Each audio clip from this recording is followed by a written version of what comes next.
Welcome again to Dataport Analytics.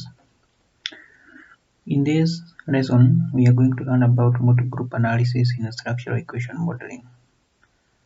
So it is a series of a tutorial whereby we shall be learning about multi-group analysis.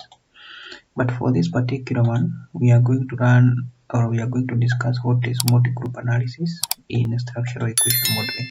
So in this one, we are going to understand what do we mean when we talk about multi-group analysis. So we can continue, and first of all we start by definition and purpose of multi-group analysis. And by definition we say that multi-group analysis is a statistical method used to compare structural relationships across different groups within a dataset. So what we are saying is that it is used to compare relationships. We are trying to find out what is the relationship across or among different groups. So the purpose is to test whether relationship between variables differ across groups. So as we have just said, is that we are trying to understand the relationship between variables, and then we compare these variables among or across the groups. For instance, we may tend to compare the relationship between or whether the relationship differs across gender. Maybe does the relationship of certain variable differ across or differ between male and female across different age groups, maybe between Gen Z and Gen Y, across different regions, across different farms. So what we are studying is that we are trying to see whether there is a difference between relationship of variables across different groups. So for instance, how does education performance differ by gender? So now what we want to see is that we want to see how education performance vary across male, or how does it vary across female. Is there a difference? Is there a difference in education performance between male and female? So to be able to conduct such an analysis in structural equation modeling, we use the multi-group analysis. Then we can continue and look at when is it used. So it is used to detect the differences, as we have said, in relationship across groups, and it is also used when comparing different demographic groups, for instance male versus female, urban versus rural, and it is also used when testing modulation effect in a model.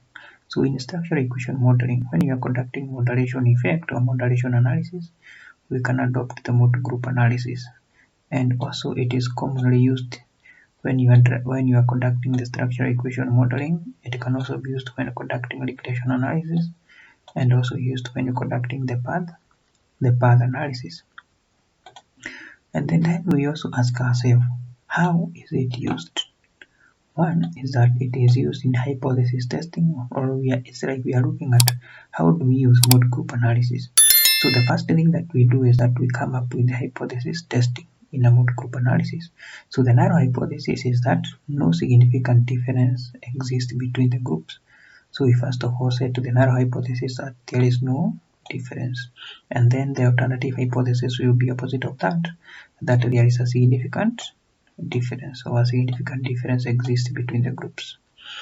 And then we look at how to run the analysis. So we are saying to run the analysis, or to run the multi-group analysis, we can use either the chi-square difference test, we can also use invariance test, or we can use bootstrapping to validate the findings. So we can use three tests. We can use the chi-square test, we can use the invariance test, or we can use the bootstrapping test.